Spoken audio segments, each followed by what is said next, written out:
waxa inta gormay ku dambeysay لو بيري لا يبرح معون لا وحبنا دب مشيرنا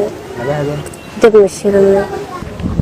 gaajo daran ayay dareemayaan sababtoo ah hooyadood oo waxay cunaan u keeni jirtay baryahan ma shaqo tegin xanuun awgii carruurtan oo laba ka mida lugaha naafo ka yihiin midna indhaha la adahay oo ay weheliso hooyadood waxa u bilaabatay nolol guri la'aana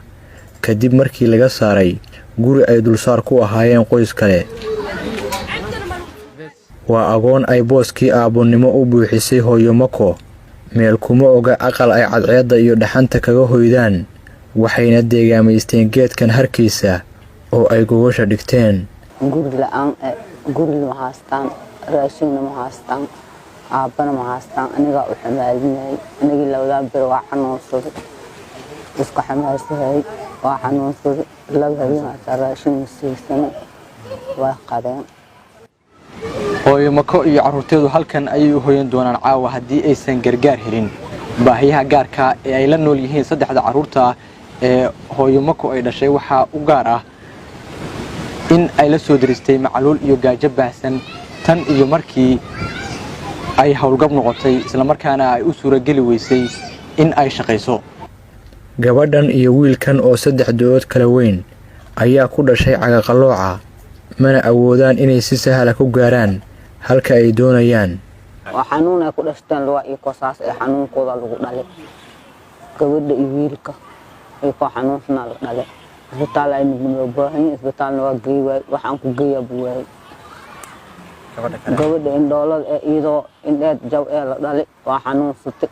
jalaaca ku dhacday waa la kiciyay saasa indhaha u beeshay isbitaal ay u baahneed isbitaalna wax ku geeyaa waay rajadooda ugu weyn ayaa ah inay helaan dhaqaale ay ku tagaan dhakhtar la tacaala cudurrada indhaha iyo lugaha ka galay carruurtan inaan dhakhtar la geeyo aba hooyadeen lacag ma haysato dhakhtar u baahan tahay nolosheen deriskale ku dhaqmayne deriskale ku dhaqmayne inta ku tirsantii xoogaa lacaga oo hooyo mako ka soo geli jiray dhardhaqista ayaa lagu maarayn jiray nolosha qoyskan balse xanuun dhabarka ka haleelay ayaa u diiday inay shaqo tagto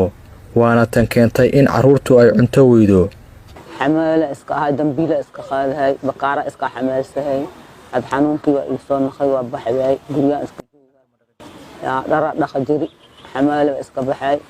dadka oo xaafadaan dhara iska dhaqay ad xanuunku waa iree guriyaha baliireeb bir aan ku baxay laba habeen raashin u karin caqabado kale culus ayay muqdisho ku wajaheen qoyskan kadib markii ay ka soo barakaceen qoryooley xaaladda ayaase ku sii murugtay markii laga saaray gurigii carruurta gabaadka u ahaa mana haystaan deris iyo walaalo dejiyo guri ay ku noolaadaan